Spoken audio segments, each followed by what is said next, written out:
Good morning. I think in order to keep faith with our time, we'll go ahead and begin. Most people are in, I believe. Welcome to the second of our dialogues with Drs. Barry Ulanov and Ann Belford Ulanov. I know many of you were here last night. Some will be coming in for the first time today. They will be referring back somewhat to what they said last night. But just for those of you who are just coming this morning, let me catch you up a bit. The first address was to make clear what is meant by the title that we're using and this core idea, senses of the soul. The soul is our identity and also our doorway to God. And the soul has senses in the way that we think of in our figures of speech. For example, when you say, she touched me, or that stinks. Barry's point was, we're not really talking about a physical touch or a physical smell. We're talking about something that the soul apprehends. And that spirit is our community soul, all of us together.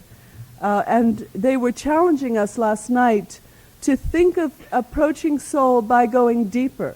For centuries, we've thought of soul and spirit as being up, and now at this change of the millennium, change of the times, we need to also think of soul as down.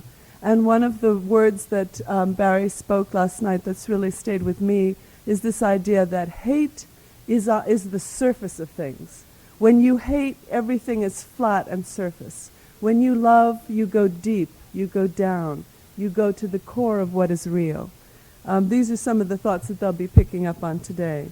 So I want to just draw your attention to some of the things that you'll find in your packets. I'll do this this morning and once again before lunch so that everybody knows. You have a schedule, a blue page in your packets, which is slightly different than the one in the brochure, so you can refer to that. We'll have two dialogues this morning that will be broken by a break. And then at the lunch hour, we have box lunches. If you didn't pre-register, you'll need to work that out and see if we have enough left over. But during the lunch hour, we have the box lunches in the cafeteria, and in room 122, which is just to the right as you go down this corridor, the Ulanovs will be doing book signing at the beginning of lunch. They'll need a break during that hour at some point, but at the beginning. And we also have an information fair with a variety of groups who've come together in support of this conference. And this is, of course, a first for us here at CTS. We haven't offered continuing education before that is specifically geared for therapists as well as ministers and chaplains. And so I'm very glad to see such a diverse audience and group coming together around this dialogue of spirituality and psychotherapy. Another announcement I have to make is about your continuing education units. This pink form is the one that you have to fill out and turn into us in the boxes that are by the registration table. Be sure to tell us how many lectures you attended so we know what credit to give you, and fill this out.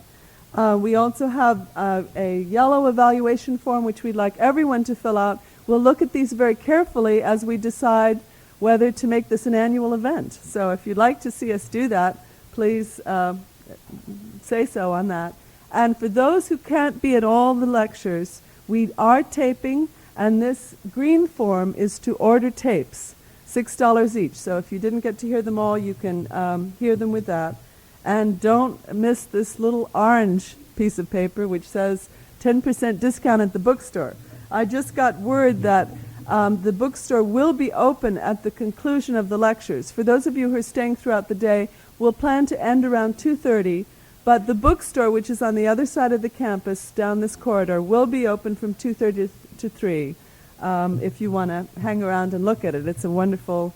It has been noted as the best theological bookstore in town. I'm sure that's true. And since you can never say thank you too many times, I do want to say thank you again to Christian Theological Seminary, who's hosting this event, our president, Ed Wheeler, our dean, Clark Williamson, who was very encouraging to me in setting this up, You will see Norm Brandenstein, you've probably already noticed, is this tall gentleman. Norm's at the back. He's the coordinator of volunteers. Anybody who has a red tag like this is a volunteer. Ask us questions if you have any questions. We also want to be sure to thank Buchanan Counseling Center and Clarion Health, who through a generous gift helped to make this possible. Also St. Luke's United Methodist Church and First Congregational Church, United Church of Christ. And a number of other groups who are here with their presence, and all of you for being here, because we needed your attendance to make this the success that it is. So, without more ado, I'd like to turn this over to our speakers. Last night, I didn't try to go through all the long list of accomplishments that our speakers have, because they're really too many to mention, and I hope you'll read about them in the brochure and in the packet. But I do just want to say a few things that I didn't say before. Anne Ulanov, in addition to being 30 years teaching at Union Theological Seminary, is a Jungian analyst who teaches and trains at the Jung Institute in New York. She manages to balance teaching, writing, and being very dedicated to her patients, and have a family life in one life. I consider that a tremendous accomplishment. And she's also a diplomate of the American Association of Pastoral Counselors. And Barry is a person who, the more you get to know him, the more you find out that his life encompasses so many lives. He was talking last night at dinner. I knew he was an expert on Duke Ellington, and in his youth spent time with Duke Ellington and wrote jazz reviews and was involved in that whole world. He also knew Billie Holiday, who's always been a fascinating figure to me. And it's very difficult to find a book that Barry has not read. It's quite humbling. And when you go to their apartment, it's wall-to-wall books. So for a bookophile like me, it's just a wonderful environment. These are two people who've been very inspiring to me, a gift to my life, and I'm very glad to bring them here to be a gift to your life as well. And Barry.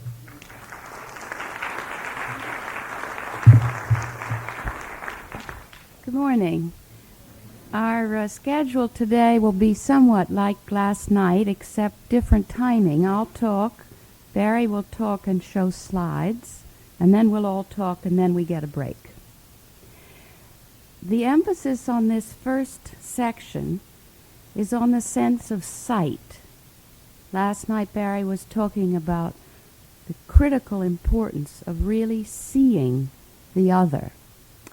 And in psychotherapy, there's been in the last several decades a new kind of research which is called observation infant research, where people simply observe a baby with its parent and how it moves, how it feeds, how it reacts, how it withdraws. And one of the conclusions that has been made from this long study is that what attracts the eyes of the infant are the edges of the parent's face. And that's what brings the infant to look at the parent, and then the parent, seeing this little new being that's come from nowhere, is wooed into life by the parent's face, and then the infant gradually enlarges from edges to a whole face. I was very struck in the recent news hearing the head person of the Red Cross in Kosovo talk in response to the question asked her. Question was, what do these refugees need who are coming from Kosovo? What do they need above all else? And she said they need to be seen. That's what she put first. They need to be recognized for what they have endured. And then they need food and water and shelter. So we're talking this morning about the sense of sight which the arts give us through many images. And I want to focus on the pictures we have and make for God, which come long before any concepts or doctrines we have about God. These are pictures that mark us We may never understand them, but we rarely forget them. And I'll give you a number of different examples. And not all of them are sight. They do mirror the senses of all the senses of the soul. For instance, the first example, which is from a woman's dream, she dreamt of another woman who was very meaningful and authoritative to her, but in the dream she was elevated to a grand stature. And what happened in the dream is the authoritative woman put her thumb on the frown lines between the dreamer's eyebrows, which were always frowning, because she was a very industrious soul, trying always to do her best, live up, not be anxious, do what she had to do.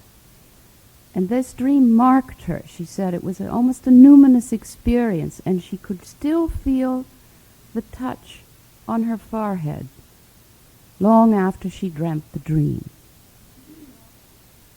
Or another dream that accents the sense of hearing, dreamt by a man. It's quite a frightening dream, actually. He says in the dream, I was present at the death of Jesus. I couldn't see anything, but I could hear. I heard him scream in agony.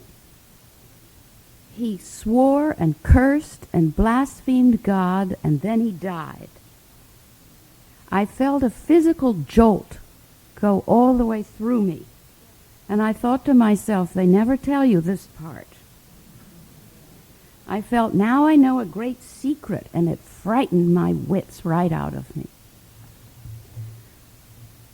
Or a third example was given by a former student who said the most numinous moment for him that came to mind when I asked this sort of question in a class was the 1982 Olympic hockey game, where the professional Soviet athletes, big thugs, big pros, were matched in the final to the American amateur college boys.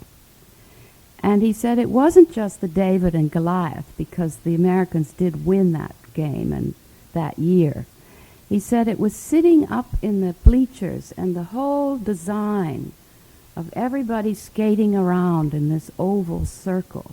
It was just like all of reality, all of aggression, all of beauty tamed. So as I'm giving all these examples, think what floats into your mind from your own history. What pictures have you had of what is really ultimate, what matters? Of God, even. One last dream. A woman dreams, I saw God come downstairs in my house, but when she got downstairs, God was a dumpy middle-aged woman.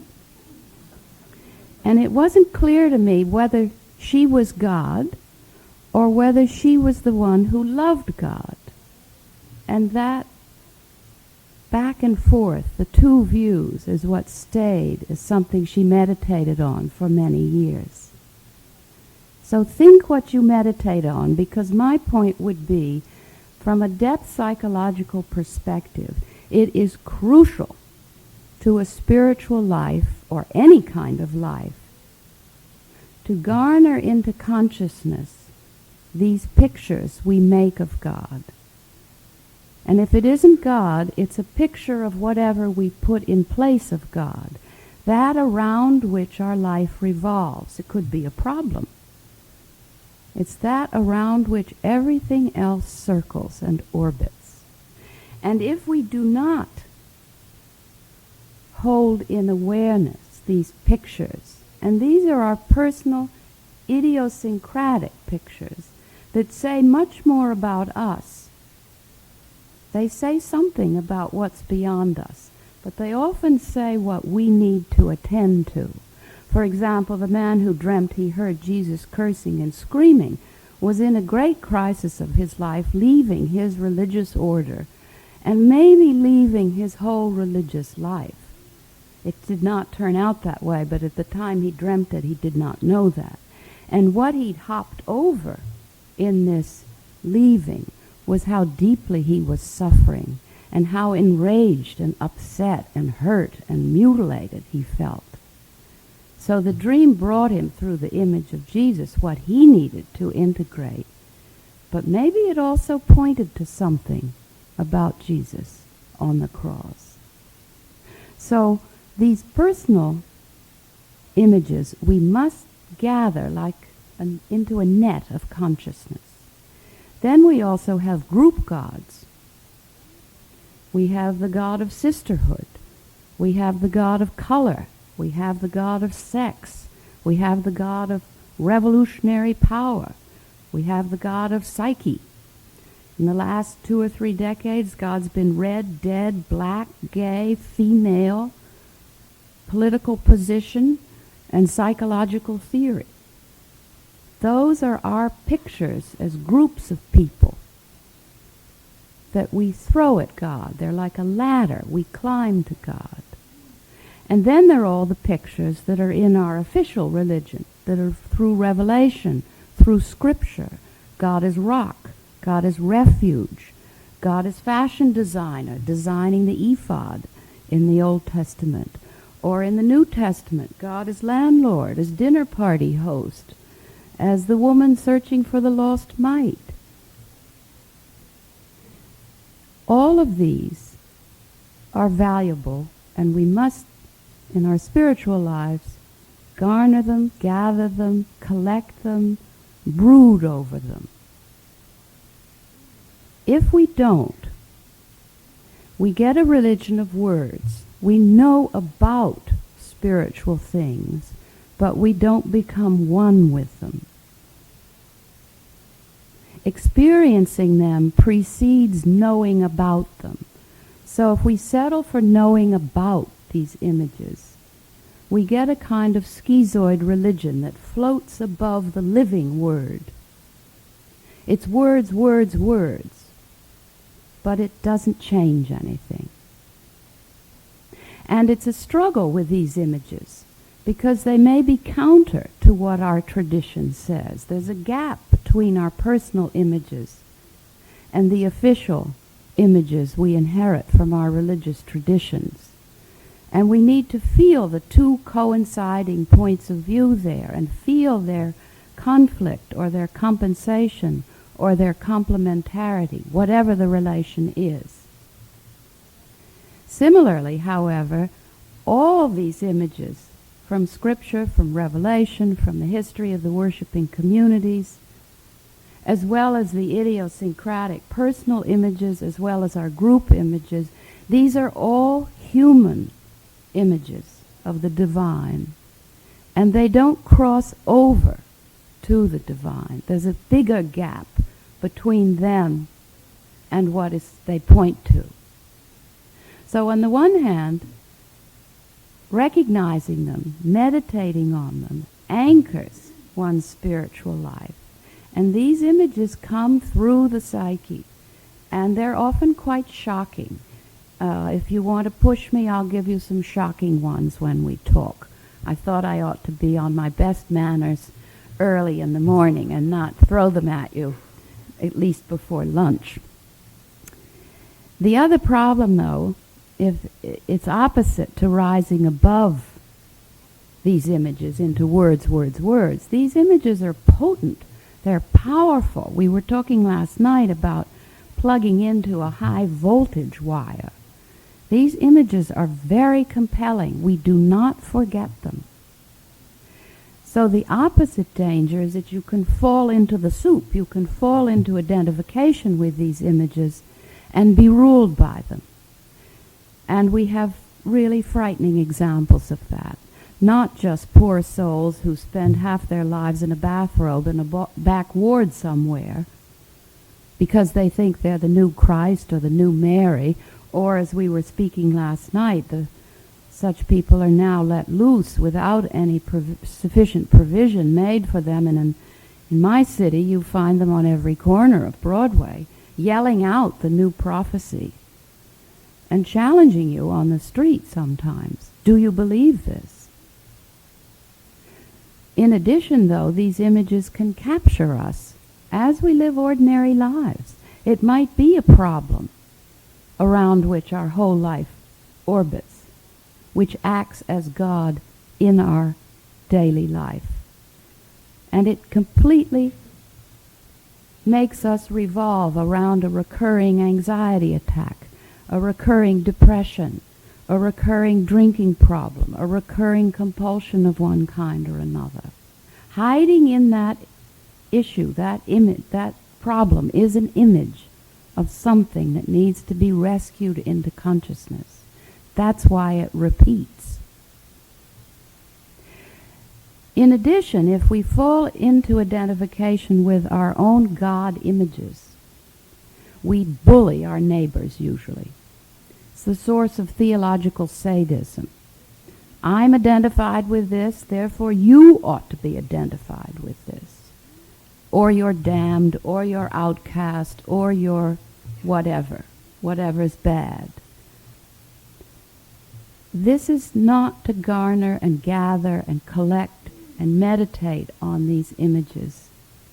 You don't have to understand them. We have to experience them. And the zone between these subjective images we have of God, personal, group, and I would put even official images that we inherit. The zone between them and the divine is where the spiritual life takes place. It's a very interesting exercise to open the scriptures or to recall your Sunday school lessons and see which images have captured you over the years, and why this one and why not that one. It doesn't reach all the way to God, but it is one rung on the ladder. And the later time this morning I'll be talking about the destruction of these images, because they are always broken. They don't get us to God from our side. The astounding thing is that the divine, the transcendent, sends forth a living image from the other side that comes across to meet us, which does have the effect of taking all our images and throwing them up in the air, or it does have the effect of introducing us into a long, dark night of the soul, where everything that mediated the divine to us is now useless. Because the divine comes to us, we don't get to the divine from our side. Nonetheless, psyche's like the body. It goes on breathing, and breath in the psyche is this constant image-making, symbol-making, pointing. It elicits the instincts, it elicits your personal history, it elicits your life with groups, it elicits what's touched you or not touched you from your religious tradition. It gathers you up. Now I want to close with one example from a student of years ago, how she had her own God images and her group God images and her religious traditions God images, and how they got broken, and how something came to her from the other side in the midst of this brokenness. She was a student at the seminary, now long graduated, and she was a very sophisticated woman. She was an older woman. She'd been a lawyer. She was an upper middle class black woman, very sophisticated psychologically and spiritually. And she knew spiritual exercises, and she used the composition of place as a way of trying to wrestle with a personal problem. She placed herself imaginatively in the parable of the woman who hemorrhaged for 12 years. She saw herself in a dusty town. Jesus arrives, and then in the image, which if you're practiced at it, takes on a life of its own. It's not something one does. It's a real dialogue with something that autonomously presents itself. Jesus comes, but there's such a crowd around him, she can't get to him. Jesus turns to leave. I am left in the dust. 50 feet away as he's leaving, he turns and says to me, "What do you want?" I start to speak about my suffering. I'm feeling divided. I'm feeling torn. He interrupts me and says in a loud voice to me, "That's your cross, and you're going to have to bear it." I am stunned, and I am in a rage. "Bear it!" I scream. "Just you wait to see what happens to you." She has then a little holster on her shoulder. There's an Indian axe in it, and she whips it out and hurls it at him. I throw it at him, intending to strike him and hurt him. But he reaches up gracefully, catches it, turns on his heel, and leaves. She's left stunned. End of the first vision. This is a completely different Christ figure than anyone she had been taught or anyone she had had pictures of in her particular denomination or in her private long history of spiritual direction. She sent me 5 years later the second vision. She'd mulled this first one for 5 years. 5 years later now, I want to give you a vision. I did the same thing. I placed myself in the dusty village. I waited for Jesus to come. This time he enters alone. I say again, I cannot bear this suffering any longer. I have no peace. I cannot bear it alone. Again he turns to walk away from me. But there are no crowds or disciples this time. And I had grown adamant. I grabbed Jesus around the knees, and I refused to let go. He did not struggle. He did not try to get away, but he stood his ground. Slowly, however, he sank to his knees, and he lay in the dust by the fountain where we were, with my head resting on his legs. For 3 or 4 days I held this image. I held it in my mind, and I would not let go of it. I never once released my grip. Slowly on the 4th day, Jesus reaches down and touches my hair, the top of my head. My aching arms let go. He rose and draws me up to my feet. As he holds me near, blood comes pouring out of his mouth.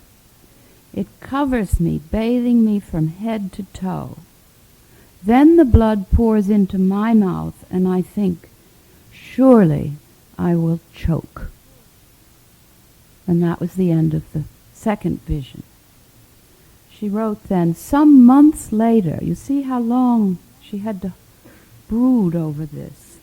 Some months later, working, thinking again about this image, I began to hum an old forgotten hymn, and the words came pealing forth. There is a fountain filled with blood, drawn from Emmanuel's veins, and sinners plunged beneath that flood lose all their guilty stains.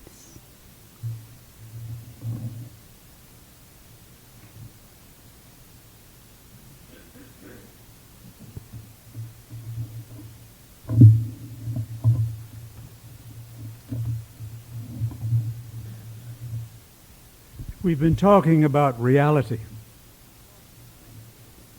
In this first go-round this morning, We are talking in particular of the reality of the imagination, where so much of the life of the psyche and the life of the soul gathers force and joins the spirit. I start with a very strong conviction here, heretical in a sense, if you would put it in those terms. You know the beginning of the Gospel of John. In the beginning was the Word. I don't buy it. I say in the beginning was the image. I think we begin with images. We do not begin with words. Now, obviously, in the beginning was the Word with a capital W, the Logos, the figure of the second person of the Trinity, of Jesus. But in the life of our identities, the life of the soul of each of us, the image is central. Though we keep denying the image, discounting the image, giving the imagination so much less sway than it needs. We've done it so thoroughly in our schooling, we have so appallingly thrown the imagination away in the lives of children that we've made children into killers. I'm speaking of all those terrifying events of recent years. But I'm speaking more directly about childhood without childhood, in which the monsters and ogres, the real unreal figures of fairy tales and childhood games, have been tossed away in favor of those appallingly unimaginative creations, and I will use the word I really believe, of the idiots who produce television. An idiot is a kind of word that I would really like to use. Children's television in particular. But you don't need to see television. Go to some Disneyland someplace after taking some very strong medicine. Visit any theme park and see how the majesty of human history can be condensed, reduced, and then thrown away, made into unlickable lollipops.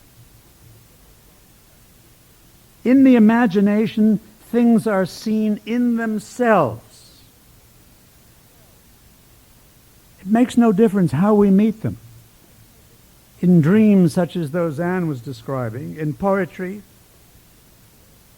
in the life-preserving images of the great works of the visual imagination, which we're going to look at in a moment, where the lovability, the livability of color and texture and line and composition are met head-on, image on, fantasy on, spirit on. Life-preserving because these images are objects of contemplation.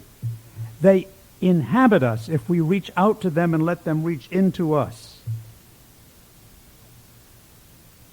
It means, in one sense, an absolute subjectivity, a going completely into the event, into the experience. In another sense, it means an extraordinary detachment.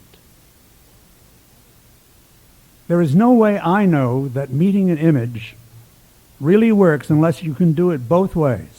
See it head on, and we're going to look at 20 of these so quickly you may have to do it almost as if you were rushing head on in a car into another car. And let it be a collision.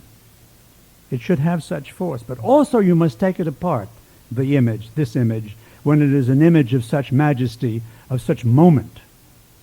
See it bit by bit by bit by bit. Not with the aid of one of the recordings that you can pick up so easily at museums now, where you're stuck with somebody else's seeing, pretending to be scholarly and often informed, but not very useful. See it in your own terms.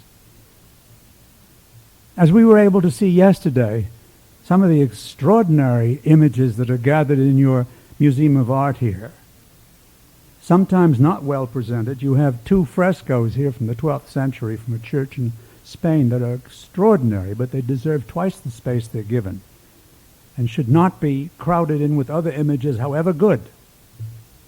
Even El Greco diminishes in the face of these images of the marriage of Cana in Galilee and Christ's entry into Jerusalem, in the textures, you know what they're like, of the walls of a church.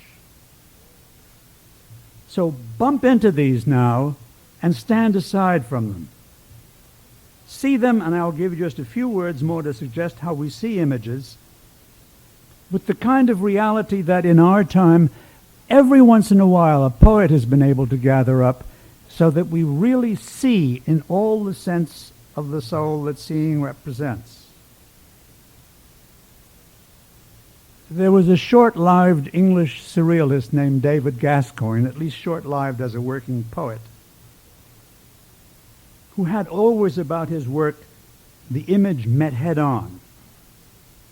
In the 30s, he wrote a book, put together a book of those images, which he called Man's Life is This Meat. Steak, lamb, chicken. Reductive, yes, but also enlarging if you think about it. I will make no further comment. Writing a poem to a surrealist painter, Max Ernst, these two lines seem to me a wonderful sense of his willingness, his moving in the writing to meet the painter. Have presented the lion with medals of mud, one for each day of the week. That's what a child's imagination does. A child can come, and you all must know, you are children. I think that's a fair statement. You may have children. A child will bring you a piece of mud which goes far beyond gold or silver or precious stones. And finally, out of a poem given to Salvador Dali, he says, the face of the precipice is black with lovers. The sun above them is a bag of nails. The spring's first rivers hide among the hair. It's the joining of the commonplace and the rare, the unknown and the prosaic. Well, let's see what we can join together here. This is a very strong collection, I think, and I hope it will make clear some of what I've been talking about. This is from the 15th century.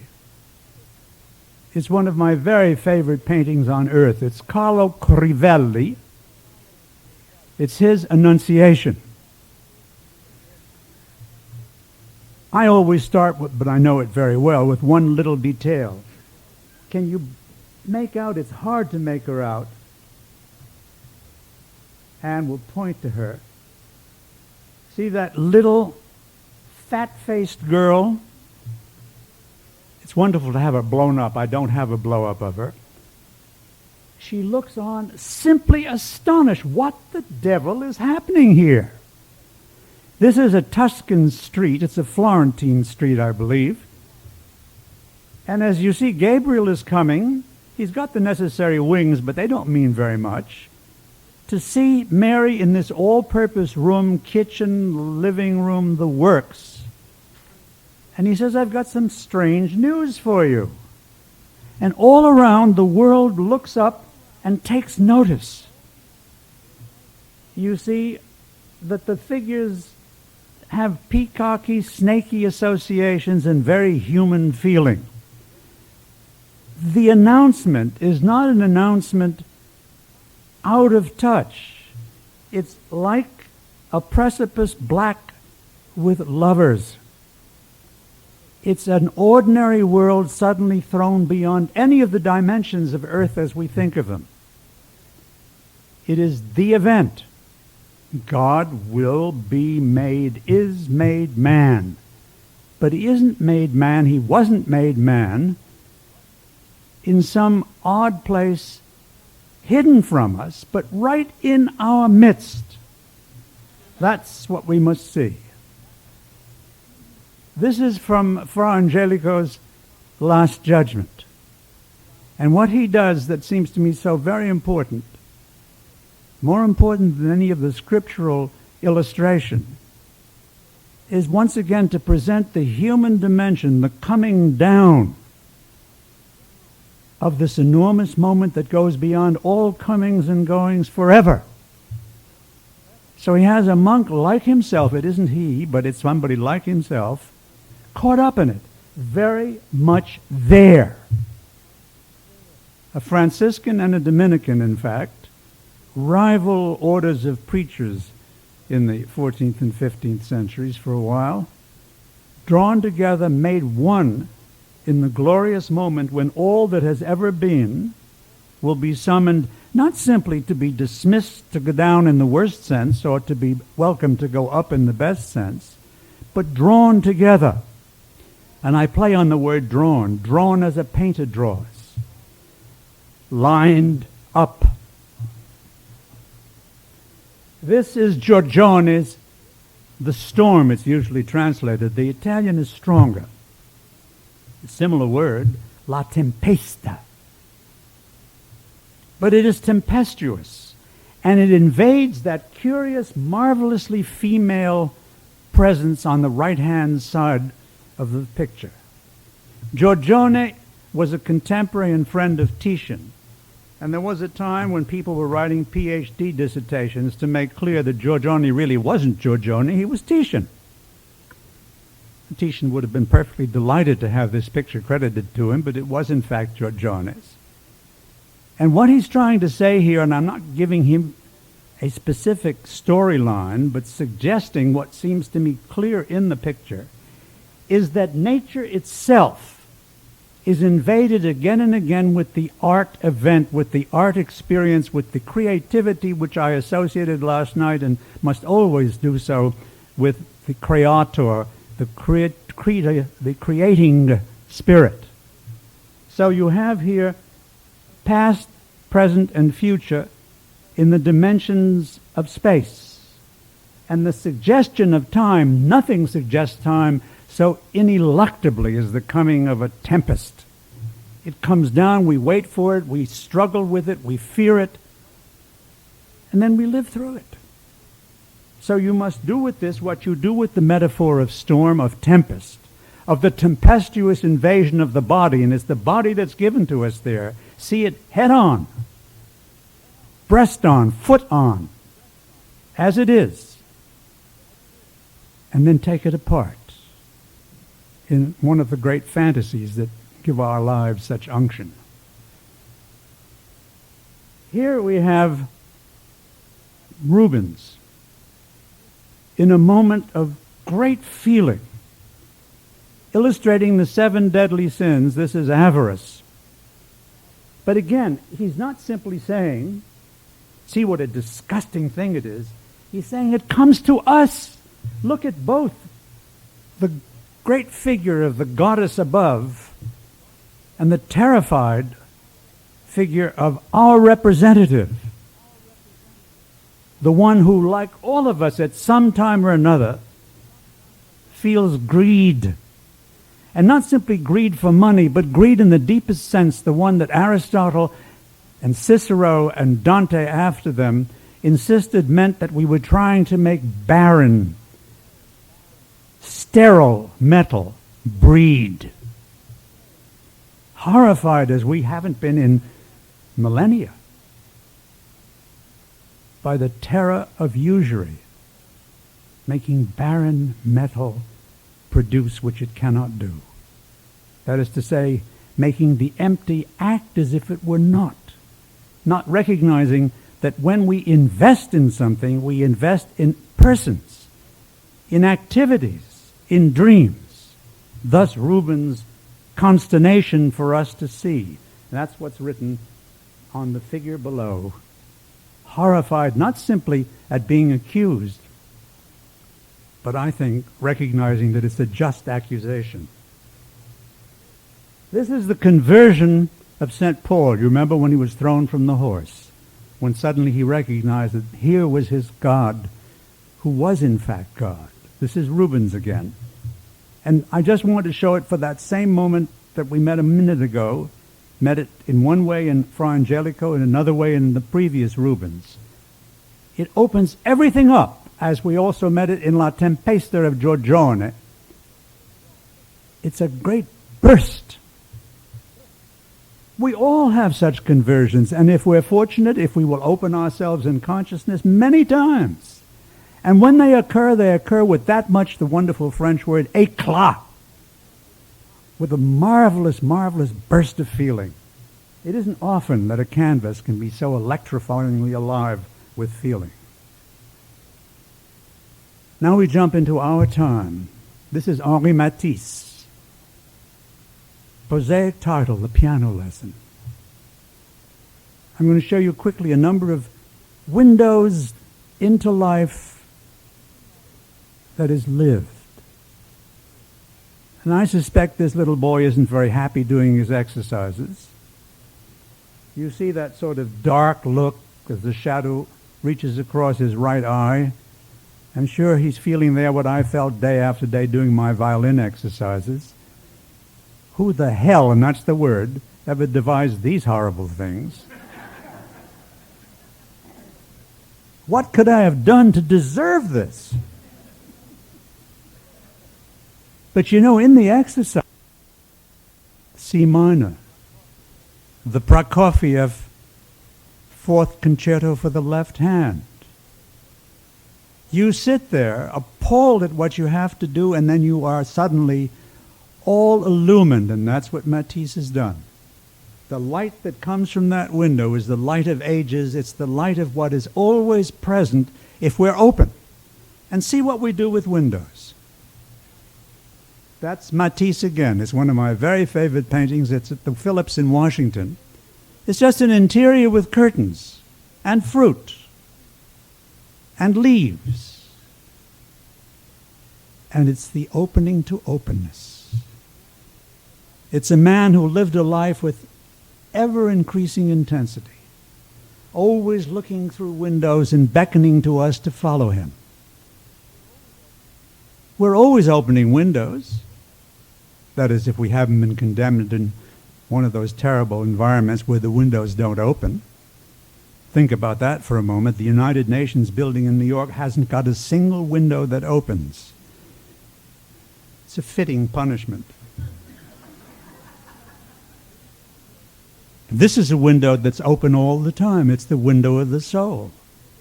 And the senses of the soul are all there. I'm not asking you to look that hard that quickly, but believe me, there is taste and touch and smell and hearing and sight, all in that painting. Sniff at it sometime when you have the time. This is Pierre Bonnard's window. And it's a different sight, it's a different view, it's a different understanding of the window, but it also insists that through these windows, everything comes. Here we do not, as Dante inscribes above hell, leave all hope when we enter. We enter into all hope. The opening of the down-seeking into the hiddenness of things, which is the world of love, is hope personified, fleshified. And if you look at the little details, the tiny little bottle which could be for ink or for a flower, the book, the writing with the pen that's been dipped into that bottle. And then again, which the great painters invariably do at some point in their lives, a movement far, far beyond the painting. Those rooftops, the tops of people's lives that have been lived under roofs since there have been people. The window is all you need as a title. Morandi, the Italian painter of endless bottles. Can this be a painting of consequence? Believe me, it is. Don't take my word for it, enjoy it. Morandi can make out of a cup, a bowl, a bottle, a vase, a window to the world. Because they are, and it doesn't take an enormous wit to see this, containers. Containers of being, the working imagination, where images take off, where we see that in the beginning there really was the picture. That words follow on images. And you need not be gifted as painter or writer to meet such images. It simply comes with being born. There is a seeing of images, one of the great painters, not still sufficiently acknowledged, Edouard Vuillard, who lived into this century, into the 5th decade, but who did his great work in his 30s, his late 20s, at the end of the last century. A wonderful painter of life lived close to objects, who painted his mother and sister again and again and again, with no disabling desire except the desire of love, because he celebrated and wanted to celebrate being with the people among whom he'd been born, out of whom he'd been born. So this model of his, doing her setting up exercise, leaning there, making very clear her nudity, right down to the pubic hair, is saying, this is what I do. And it is a kind of gymnastic of the imagination, but look what elegance it has. Not the royal raiment of great robes, but that which is given to all of us, stripped. For me, this is the equivalent in the artist's studio of St. Francis of Assisi, who, when he knew he wanted no more of his wealth, no more of the stature he was born into, left his father's house, one of great nobility and importance in the town, by taking every stitch of clothing off and walking out into the world to meet brother sun and sister moon and everything ordinary and extraordinary which that kind of openness permits. This is Vuillard again. This is the nude going down, what we were talking about, what we will be talking about, and hope you will want to talk about and think and feel about for a long time. This is a nude not made in any way into a pornographic object. Pornography is a fascination, a preoccupation with surfaces. That's why it's hateful, because it's full of hate. But the human body is an opening to interiority. Please fasten on its beauties, but as a way into, not out of, the surfaces. And that's what he's done here. Look at that wonderful, restful, undoubtedly overweight gathering of flesh. She shouldn't be a model. It's against all the rules of the Union. At least 20 pounds, maybe even more, overweight, creased in the wrong places, and by some curious coincidence, beautiful. Can you do that with extra weight? Well, you judge. This is a woman who was a model. Suzanne Valadon. For many, many years, has been better known as the mother of Maurice Utrillo, who did all those wonderful paintings of the streets of Paris. But before she became a painter herself and one of great consequence, she was a model for every painter of great consequence in her France in the 20s and 30s. Here is the going down. This is one of the great paintings of contemplation. This body is more conventionally a model's body, but unconventionally, she sits to let the bed sink just enough with the weight of her understanding. And she shares it with us as she does in this next, where we have 3 women, not ever to be confused with models, who probably never in their lives took off a piece of clothing, not even to bathe, but have a wonderful dignity. Quietly, simply, they are there. This is a painting that could be called simply, We Are. And that's what the painter's eye is constantly telling us. Use the imagination to see from the outside in. That's Picasso in what is for me the great moment of his life in 1932, when he painted one of the many women in his life, Marie-Thérèse, many, many times, sharing a name with an empress and of imperial majesty. This girl in the armchair, no girl, no ordinary poseuse, but a presence. And you will see that he's caught up the shape of the armchair in the movement of her arms, the gathering always of the two faces, and we'll see in the next one what they represent, and the movement out of the arms of the chair into the genitals in such a way, not that we will be caught by the fact, why did she shave her pubic hair? That's not the point. The point is, she has shape wherever she is. It's contemplative. Can you look at the parts of a person and contemplate them? Well, again, it's your question, your answer. And here you see what it all adds up to. This is one of the giant paintings of this century.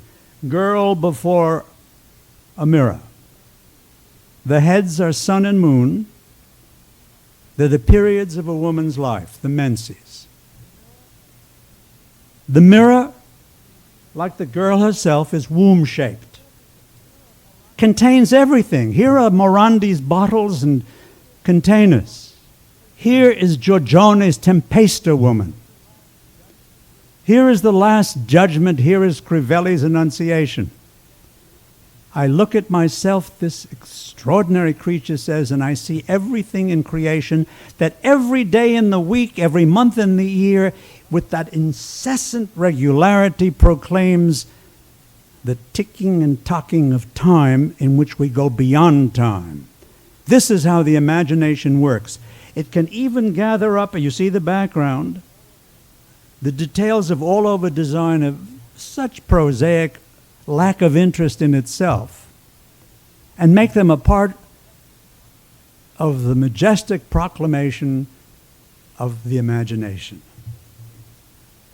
I know if you have a pain in a period, if the day starts with the sun and goes into a nasty kind of cloudy or stormy weather, you don't think of these things. But what the great image makers say to us, do think of these things, feel them, enter them. This is Sonia Delaunay, the wife of a marvelous team of painters, Robert and Sonia. This is simply called a triptych. It's part of a gathering of abstraction, and I want to end with a series of abstractions quickly. Color, shape, penetration.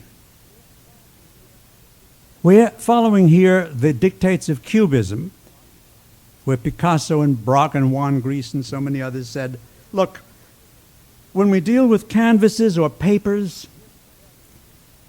wood, whatever, we're dealing with what is essentially a set of two-dimensional forms. Let us do now that we have done so well with the perspective we can give by the techniques of three dimensions, with the two-dimensional picture plane, what's there in front of us, the flatness of it, and see if there isn't intrinsic in that flatness something that needs to be gathered up. So color here is flat before us. And if you look at color in these various swirls, half circles, arcs, triangles, you look at the various circles, arcs, and triangles of life. Life is full of color. We must celebrate it far more often, we're told by these painters. This is Nicolas Staël. Nicolas de Staël, the same name as the great Madame de Staël. He was Russian, in fact, and led a very difficult and unpleasant life, which he ended. But what he left for us is so wonderful. It's a landscape in which he simply gathers prismatic views of color and shape. And if you look at it long enough, you will find whatever you want to find, trees, bushes, the abstractions of feeling which take us beyond everything abstract, which means general, into the most concentrated, centered, the living reality when you go deep down things.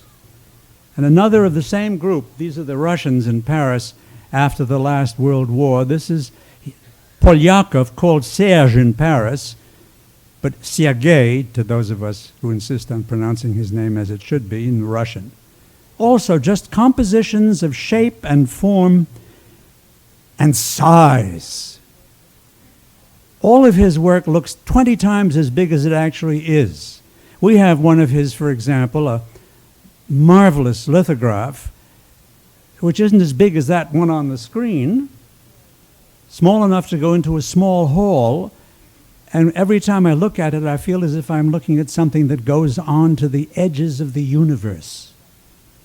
That's where the abstract becomes general in the most profound sense. It goes wherever the imagination will go. This is the third of the three Russians of the time, Andrei Lanskoy. His paintings, before Jackson Pollock's, pulled pieces of paint together. You know, for a while, those of us who knew Pollock used to call him Jack the Dripper. But Lanskoy doesn't drip. He drops. Always down, down, down. This, the last of them, is by an American, Franz Klein. A sweet man. He used to eat breakfast where I did for a long time in the Village in New York.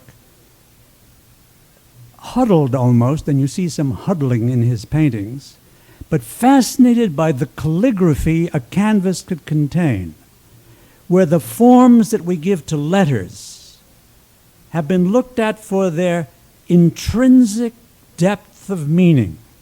You look at something like this long enough, and you see everything that a line of a letter can carry. Letter in both senses of the word. A letter as in the alphabet, a letter as in a piece of correspondence. And the point I'm making there takes me back to Thomas Aquinas, who says, at his most persuasive to me, that when we're given the great gifts, the gifts we call graces, there is only one thing we can do. We must correspond with them.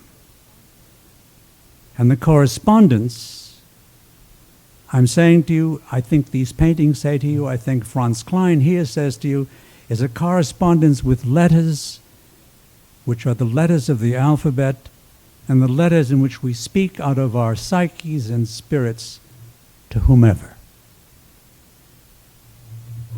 Shall we now try some backing and forthing?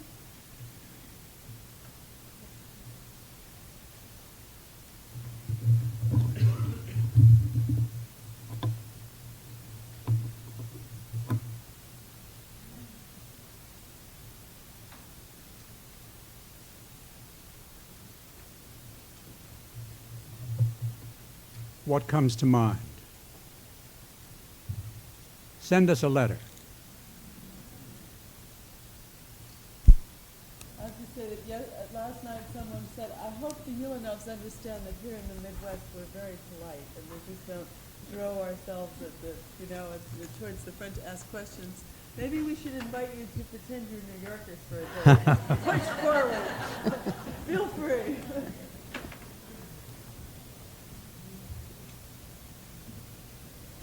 I have a response and a comment.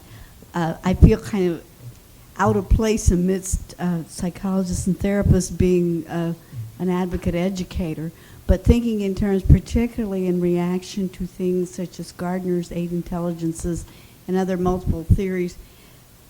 What you say bears so much implication on what we need to do in terms of designing learning experiences, and I wondered how you might react with that. You use one word that's very important there, designing. Would it be off your question or well into your question to suggest that it's designing in the way the painting's designed? Very much into it. I think the definition of the teacher as an artist is probably where my thinking comes from. It is for me, always in teaching, to look toward the work of art, whether you're dealing with art as subject matter or not. It is design. And I had the privilege at Barnard, where I taught women, wonderful women, for almost 40 years. to see how far one could get. You've heard the term designing women? They were. In every sense of that phrase. They brought art into the classroom, and the teaching became, for me, a marvelous learning opportunity as the designs of their imaginations wove their way into the difficulties of their lives and the delights of their lives. Anne's heard me talk about this at boring length, but they were terribly affronted by the terms in which the so-called sexual revolution was being hailed or condemned, because it was a set of terms without art, because there was no design, because it didn't take into consideration that fullness of being, which I hope some of these pictures suggested come with the imagination. And what was extraordinary to me, I taught at Princeton before, was how very different they were. You might say, what an idiot I must be. Clearly, teaching women would not be quite the same as teaching men, but my colleagues didn't realize that. I remember at the first meeting of my department, I said, do you realize that we're teaching women? And they looked at me to begin with as if clearly I had flipped. I'd obviously gone out of my mind. And then they agreed. It had not much of the time been thought about and talked about in those terms.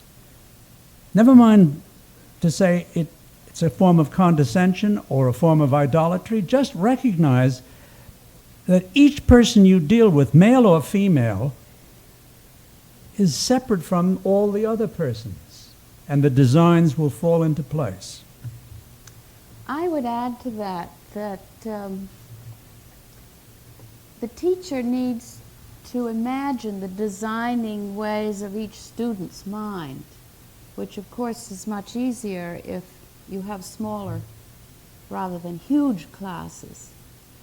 But that's where you learn things from your students. And Barry and I have the idea that the criterion of whether a class has gone well or not is whether I've learned something or he's learned something.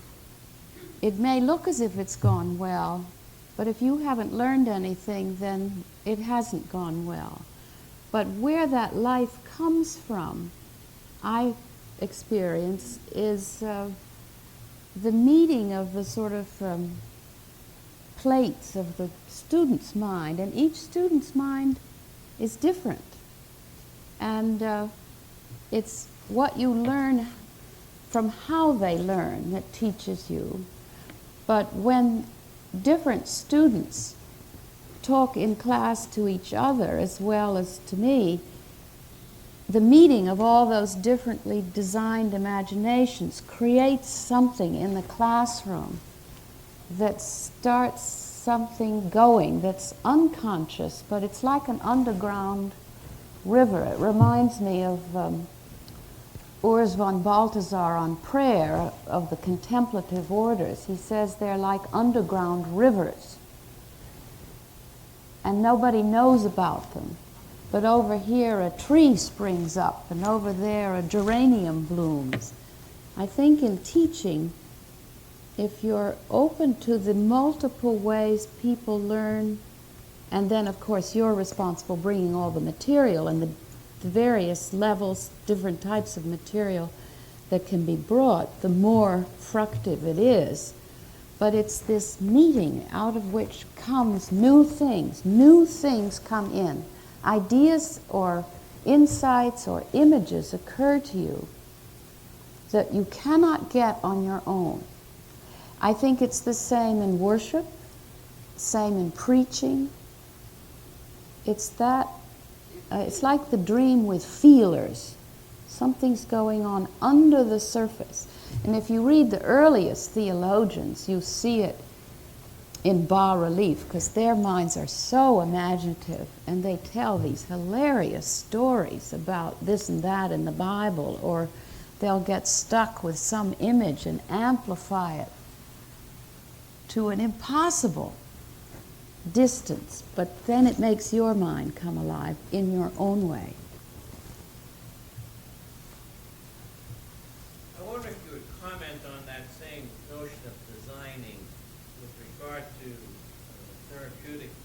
situation and the supervisor situation of the therapeutic situation. What specifically are you after in the question? Well, I think the question is, I'm struck by the notion that any class setting really has gone if you learn something.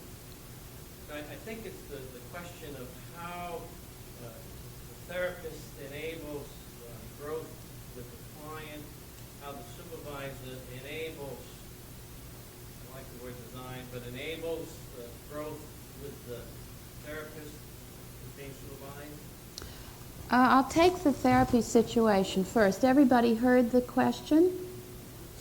I should repeat it. How does this notion of design and imagination inculcate growth in the therapy situation and then in the supervisor of the therapist's situation? I'll take the therapy first. I think it depends on how much the therapist is willing to risk.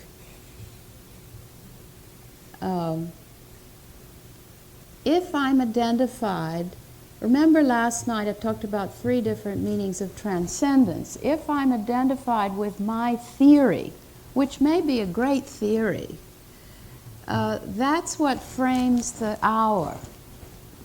And what I select is what fits the theory.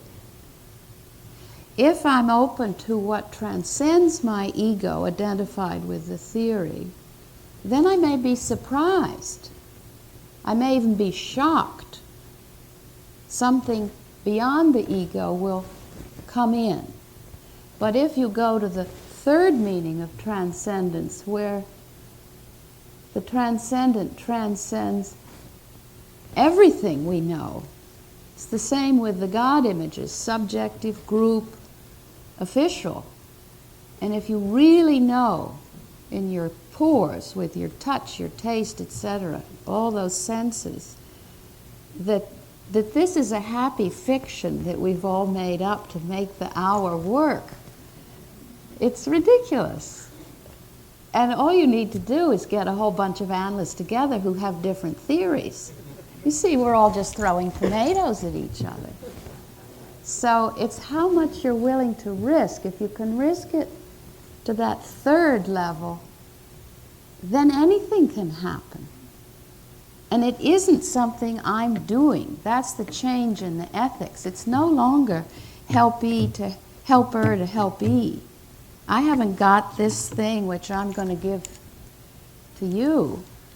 We're held in something that's beyond both of us. And it stimulates things in both of us that we both need both heads to figure out what's going on. Now, supervision of the therapist is similar, but it's once removed, and the temptation to lecture is much greater. And usually the person you're supervising is under your power, so they're polite, and they don't spit and yell and jump out of their chair the way the clients do. So it's much more at risk for anything happening or anything being learned. And the way I've dealt with it personally is my goal is really to see what's the style of the person I'm supervising. What is their style toward the material and the person? So I might be very free to say, well, this is what I see, but I always want to know, well, what do you see? And often they're different. And that's the way you get the risk down into any theory goes as long as it helps the person. Now, we take up later the issue of how do all these conflicting theories point to the truth that is objective.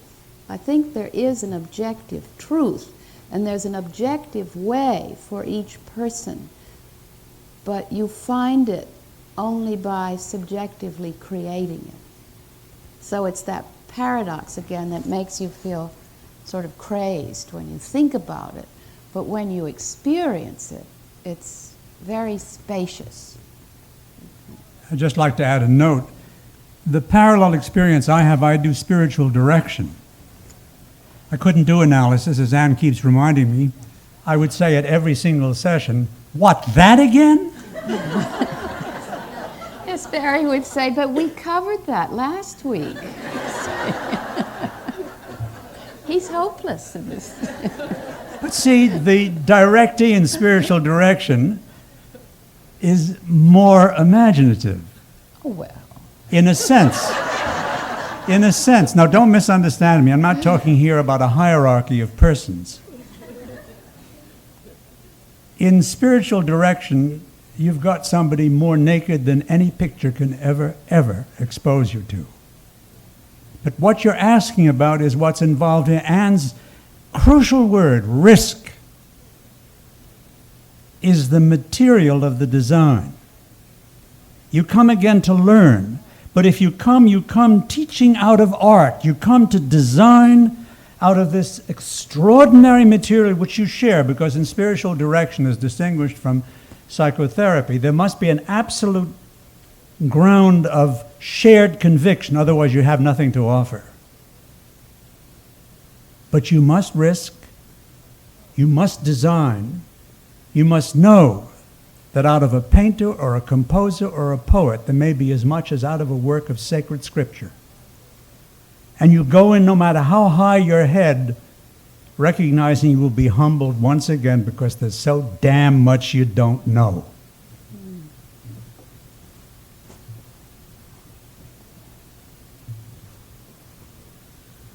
This is one of the few times when I have two questions, but you've You really had two answered questions them. last night. Well, I try to narrow it down.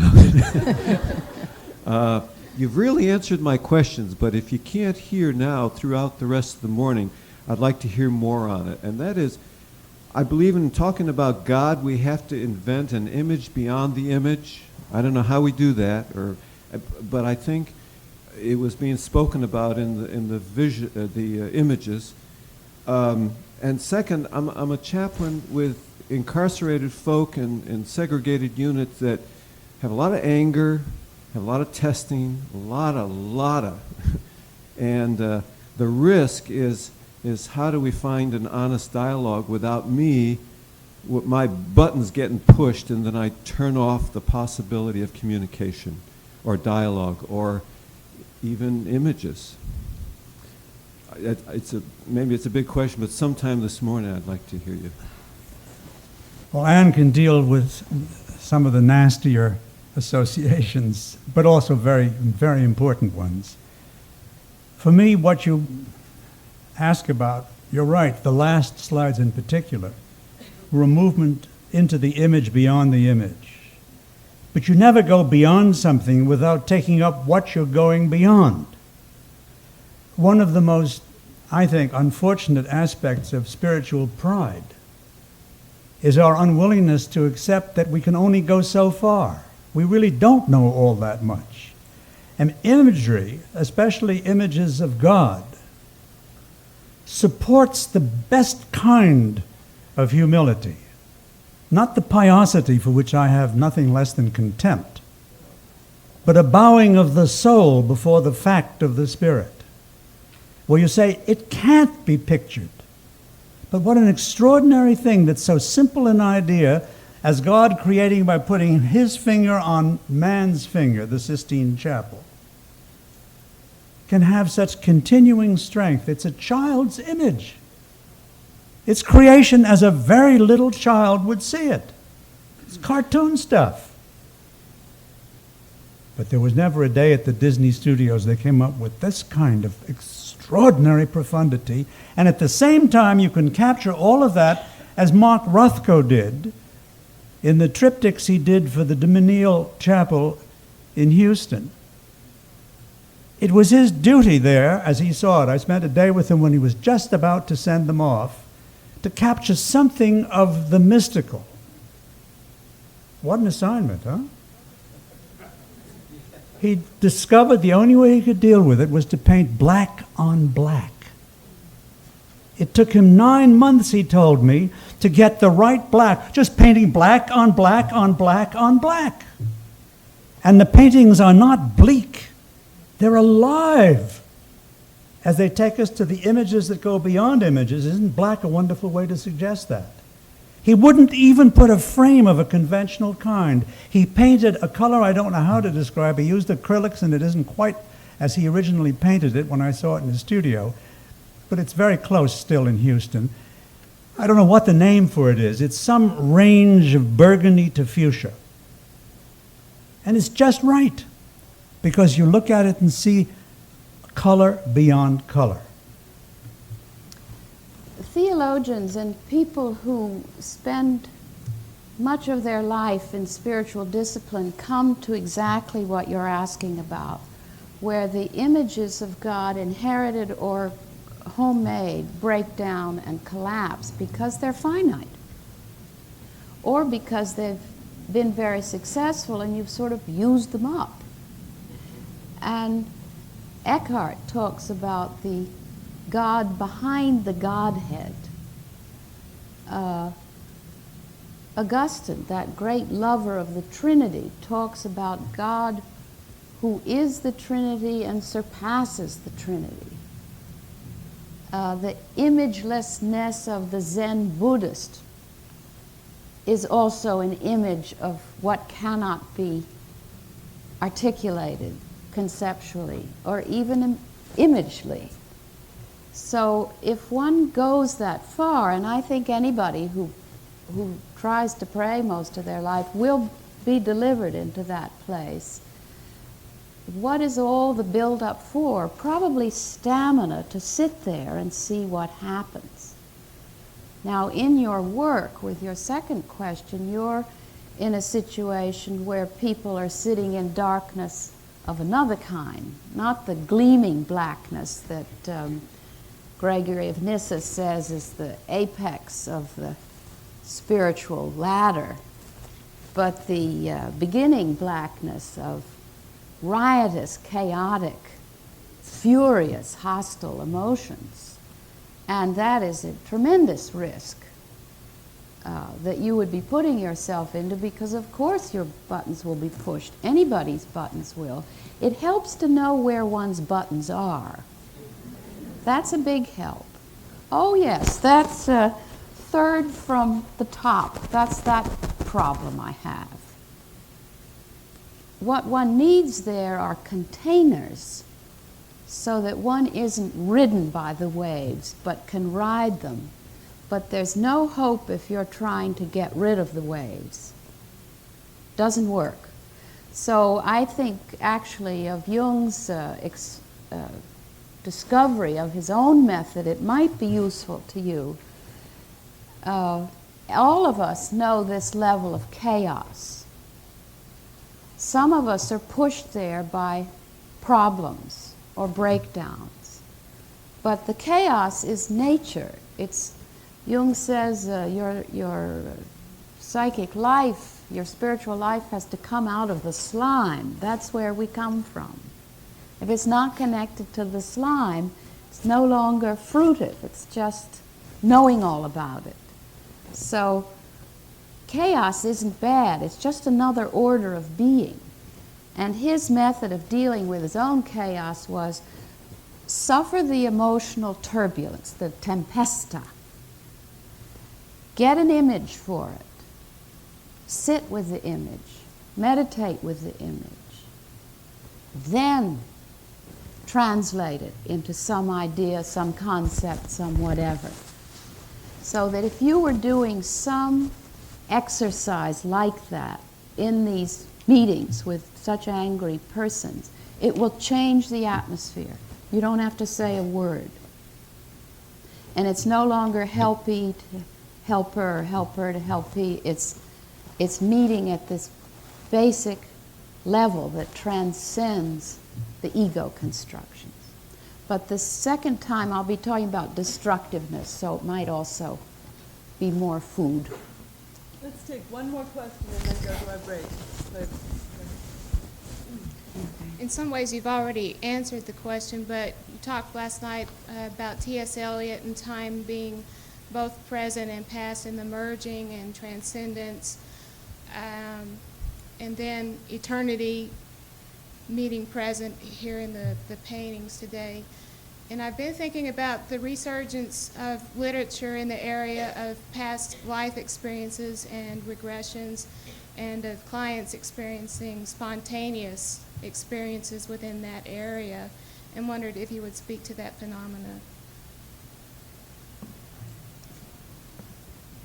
The gathering in the great moments of spontaneity, and all literature of quality possesses something of the spontaneous, even if the writer has struggled for years to get the right word, the right phrase.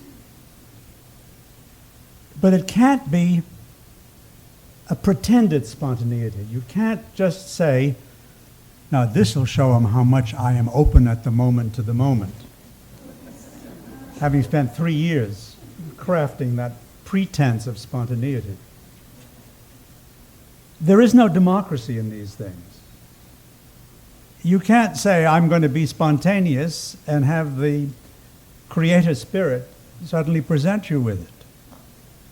But if, as Eliot suggests, and I'm very glad you call attention to that again, time present and time past are both perhaps contained in time future, writing, which is always a movement into the future,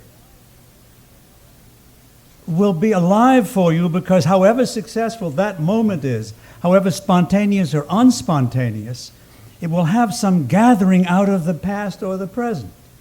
You will have been alert. You will have gone down into the events of your life. In the most precious moments for me of the 4 quartets, which Eliot called 4 quartets because in those 4 long poems he thought somewhere in the realm, and he wasn't boasting, of Beethoven's last string quartets. The most marvelous moment is when in the Second World War he was given the job of standing on a rooftop as an air raid warden. Not a poet's job under the ordinary distribution of employment. And all that came to him was the world, which is particularly in Little Gidding, which I'll refer to at the end today, the last of the quartets, where he was at the place that Charles I in the 17th century went when his world was about to fall apart and he was about to lose his head.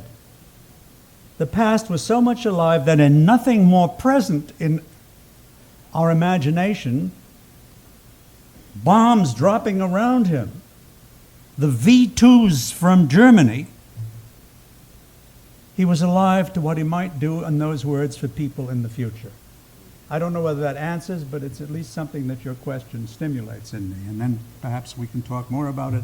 We give you a break. Oh, I shouldn't say anything. You can, if you want. Oh, please. Yeah, Please. Oh, absolutely. I'll come back to it. It's just that sometimes regressions do happen, need to happen, in the therapeutic treatment, and that's where the religious point of view can be very, very helpful. Because from the ego point of view, it feels as if you're losing your mind. And you may even be losing your place in this historical time. But from a religious point of view, to get back to the 0 point, to become again like a little child, is an arrival, not a breakdown. So it gives you another view that facilitates what goes on in the clinical hour. But we'll come back to it. Let me just say, if you're a J on the Myers-Briggs the way I am, you'll notice that we have deviated slightly from our printed schedule. But let's go ahead and take our 15-minute break. Consult your own watches. If you need to find something, ask somebody with the tags, and we'll be back in 15 minutes.